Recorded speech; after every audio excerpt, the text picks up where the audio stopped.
दोस्तों, अगर आपने मरने वाले पर ये 3 बातें देखी तो समझ लो मरने वाले पर रहमत बरस रही है, अल्लाह इससे राजी है। और अगर ये 3 बातें ना हो तो समझ लो इस पर अजाब हो रहा है। दोस्तों, वीडियो को एंड तक देखना। रसूलुल्लाह सल्लल्लाहु अलैहि वसल्लम की बारगाह रिसालत में एक शख्स ने अर्ज की, या रसूलुल्लाह सल्लल्लाहु अलैहि वसल्लम, बेहतरीन शख्स और बदतरीन शख्स कौन है?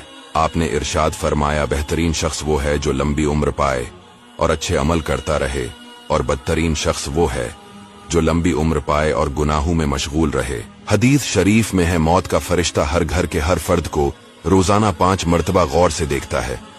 इनमें से कोई ऐसा है जिसकी रूह कब्ज करने का हुक्म दिया गया है। 24 घंटों में से कोई घंटा ऐसा नहीं होता जिसमें हर जी रूह के सर पर मलकल मौत अलैहिस्सलाम न खड़े हो। अगर हुक्म हो तो इसकी रूह कब्ज कर लेते हैं, वरना वापस लौट जाते हैं। मुल्कल मौत नमाज पंजगाना के वक्त गौर से देखते हैं, और जब मौत का वक्त आता है तो जो 5 नमाजों की पाबंदी करने वाला होता है, मलकल मौत अलैहिस्सलाम इसके करीब हो जाते हैं और शैतान इससे दूर हो जाता है। और इस इंतहाई कठिन वक्त में मुल्कल मौत उसे कलमा तैयबा की तलकीन करते हैं। अब सवाल है कि मरने वाले पर कौन सी ऐसी निशानियां हैं जिससे पता चलता है कि इस पर अजाब नहीं हो रहा, और कौन सी 3 ऐसी बातें हैं जिससे पता चलता है कि इस पर अजाब हो रहा है।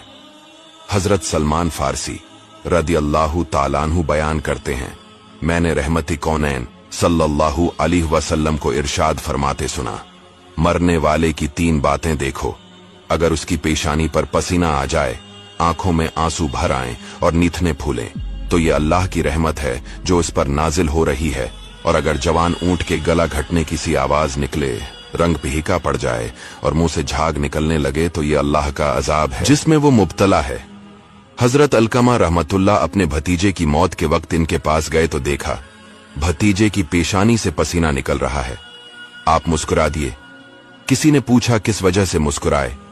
फरमाने लगे, मैंने हजरत अब्दुल्ला बिन मसूद रदियल्लाहु ताला अन्हु को फरमाते हुए सुना, मोमिन की रूह पसीना की सूरत में बहकर निकलती है, और काफिर या फाजिर की रूह इसके जबड़ों से गधे के मरने की तरह निकलती है।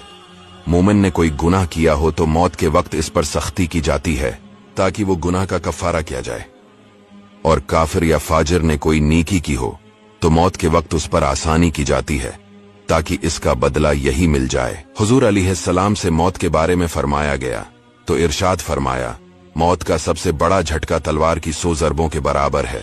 हजरत मूसा अलैहिस्सलाम से पूछा गया, आपने मौत को कैसा पाया?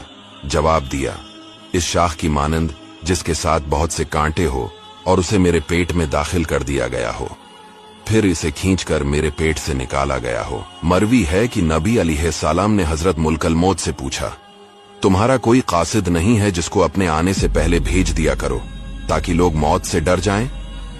हजरत मुल्कल मौत अलैहिस्सलाम ने जवाब दिया, मेरे पास कसीर कासिद हैं, मसलन बीमारियां, बालों की सफेदी, बढ़ापा, देखने सुनने में फर्क आ जाना। जब कोई इनमें से किसी में मुब्तला होकर नसीहत नहीं पकड़ता और न ही तौबा करता है तो मैं उसकी रूह कब्ज करते वक्त उसे पुकार कर कहता हूँ, क्या मैंने यके बाद दीगरे तेरे पास कासिद और डराने वाले नहीं भेजे? बस अब मैं आखिरी कासिद हूँ, मेरे बाद ही तौबा करता है, और मैं आखिरी डराने वाला हूँ, मेरे बाद कोई डराने वाला नहीं। अल्लाह ताला से यही दुआ है कि हमें मरते वक्त सरकार मदीना सल्लल्लाहु अलैहि वसल्लम की ज़ियारत नसीब हो। आमीन।